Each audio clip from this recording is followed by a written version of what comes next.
veux booster tes montages vidéo sur Premiere Pro sans te ruiner? Alors voici 5 plugins 100% gratuits qui vont littéralement changer ta vie. Et reste bien jusqu'à la fin car le 5e est un game changer. Le premier plugin est Film Impact. Film Impact est un plugin qui va te permettre d'appliquer certains effets et transitions.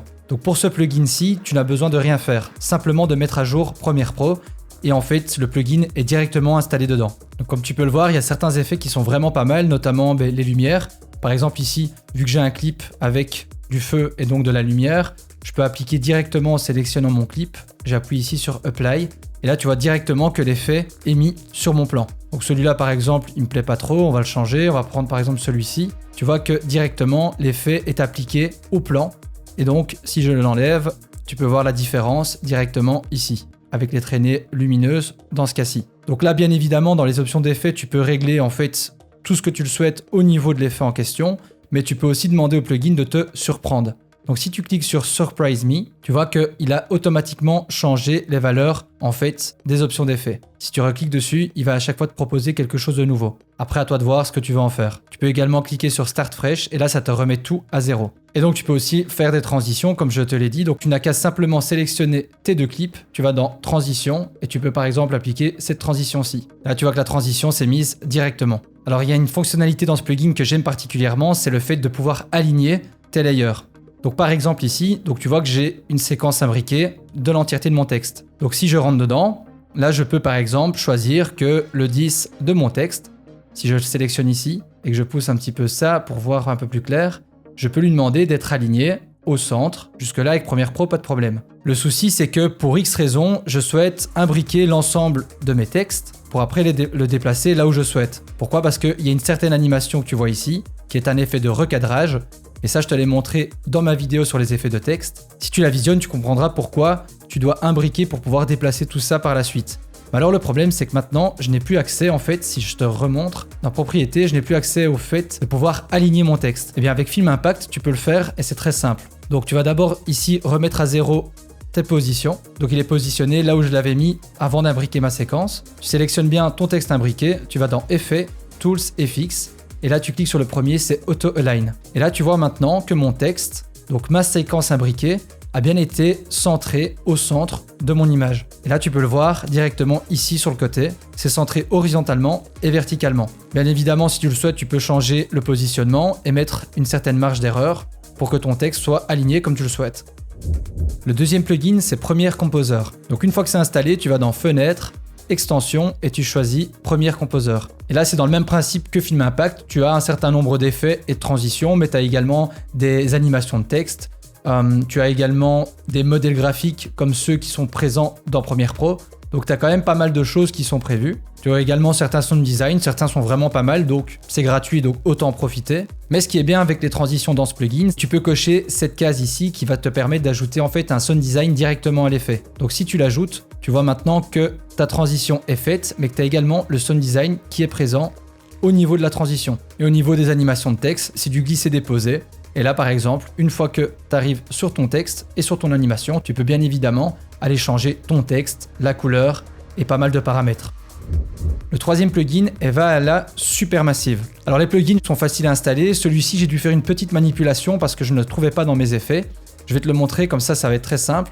Une fois que tu l'installes normalement sur ton ordinateur ou sur ton Mac, tu vas devoir aller après dans Premiere Pro, Réglages, et ensuite tu vas dans Audio. Une fois que tu arrives sur cette fenêtre, tu cliques simplement sur Gérer les plugins audio. Et là, tu dois juste t'assurer que Valhalla est présent. Donc là, tu vois qu'il y est. Tu dois simplement le cocher, tu appuies sur OK. Et là, tu peux avoir ton effet, donc ton plugin qui est dans le logiciel. Sans ça, tu ne le trouveras pas. À quoi sert ce plugin? En fait, il va te permettre de travailler ton audio de manière beaucoup plus intuitive que ce que tu peux trouver dans Premiere Pro par exemple. Je vais te montrer un cas d'utilisation concret. Avec Premiere Pro, si tu souhaitais cutter la fin d'une musique, ce que tu pouvais par exemple faire, tu pouvais cutter un tout petit peu avant d'avoir un beat dans ta musique. Donc tu cuttais ici ton plan. Ensuite, ce que tu pouvais faire, c'est mettre un point clé un peu après donc le beat, un deuxième point clé juste à côté, diminuer le tout. Allez ensuite chercher l'effet Réverbération Studio, le glisser-déposer sur cette partie-là, faire modifier. Et là, tu devais aller changer des réglages qui n'étaient pas vraiment intuitifs. Par exemple, tu pouvais mettre en plaque tambour moyenne, augmenter un peu l'atténuation, le pur, etc. Et là, tu avais quelque chose qui pouvait tenir la route. Mais je trouve que c'est un peu compliqué si tu veux fine-tuner ça pour avoir quelque chose de très particulier, c'est un peu plus compliqué. Avec le plugin Valhalla Supermassive, tu vas aller le rechercher ici dans tes effets. Donc tu vois qu'il est bien dans tes effets audio et tu peux le glisser-déposer sur cette partie-là comme Réverbération Studio. Une fois que tu as fait ça, tu vas dans les options d'effets et tu cliques sur Modifier. Et là, tu vois que tu as cette interface donc, qui apparaît et qui va te permettre en fait de régler énormément de choses au niveau de l'audio. Donc je trouve que c'est déjà plus intuitif. Il y a énormément de paramètres, donc je t'invite à tester le plugin, il est gratuit et à essayer à faire tes dents dessus. Mais par exemple, pour reprendre un exemple de réverbération, je vais aller ici dans Défaut, je vais changer, je vais prendre Reverb, c'est large. Et je trouve que le 80 Space Verb est quand même pas mal. Là, si je le laisse tel quel, je te montre ce que ça donne.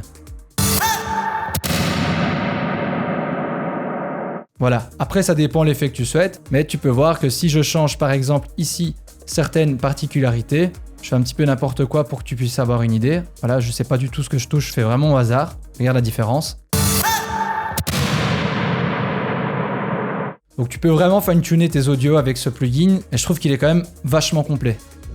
Le quatrième plugin est Copypasta. Si tu souhaites par exemple coller une image qui provient de l'extérieur du logiciel dans Premiere Pro directement, tu peux pas le faire, sauf avec ce plugin. Donc tu vas dans Fenêtre, Extension et tu cliques sur Copypasta. Et tu vois que le plugin est apparu ici, donc tu n'as pas énormément de réglages, tu peux copier-coller. Donc je vais te montrer un exemple concret. Je suis ici sur mon site internet et par exemple, je veux copier cette image ici. Donc je vais faire un clic droit, copier l'image. Ensuite, je retourne sur Premiere Pro, je me mets à l'endroit que je souhaite et là je fais coller. Et là, tu vois que mon image s'est bien collée dans ma timeline. Et après, je peux la modifier comme je le souhaite.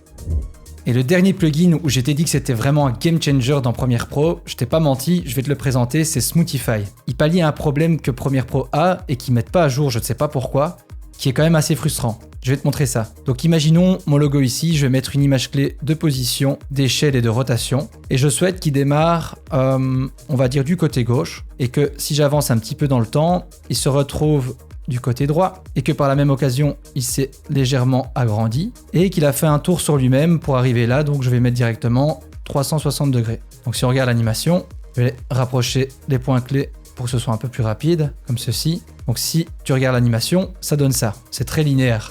Donc ce qu'on fait en règle générale, et je t'invite à le faire souvent, voire tout le temps, c'est de jouer avec tes points clés. Donc par exemple, si je souhaite jouer avec mon point clé de position et donc faire une courbe de vitesse qui me plaît, je vais devoir sélectionner mon point clé et jouer après avec, ici, si tu veux, l'éditeur de graphique comme tu as sur After Effects. Voilà, c'est pas très intuitif. Ça on le sait, mais moi ce qui me pose problème à la limite c'est pas encore trop ce point là. C'est par exemple si je souhaite sélectionner toutes mes images clés pour avoir exactement la même courbe d'animation, je peux pas en fait.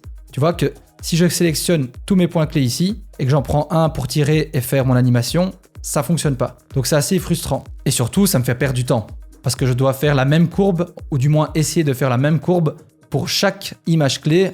Donc que j'ai indiqué donc en position, en échelle et en rotation, tu vois. Donc c'est assez contraignant quoi. Mais il y a une solution toute faite qui est vraiment top, c'est Smoothify.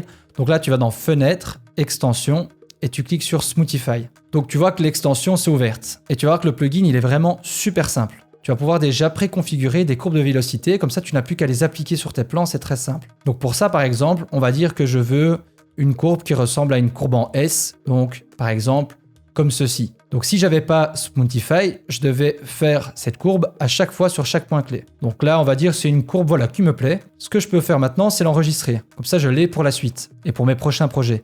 Donc je clique ici sur le plus et là, je peux la renommer et je vais l'appeler simplement S, comme ceci. Et maintenant, pour l'appliquer en fait à mon animation, afin que toutes les images clés aient la même courbe, ça va être très simple. Tu vas te positionner n'importe où entre tes deux images clés, à n'importe quel endroit. Et là, je veux que cette courbe en S soit appliquée donc à la position, à l'échelle et à la rotation. Donc, en gros, à toutes mes images clés. Et là, je n'ai qu'à appuyer sur Play. Et là, tu vois maintenant que Smoothify a créé toutes des images clés entre mes deux points clés que j'avais mis de base et que toutes ces images clés, en fait, ont la même courbe, c'est-à-dire celle-ci.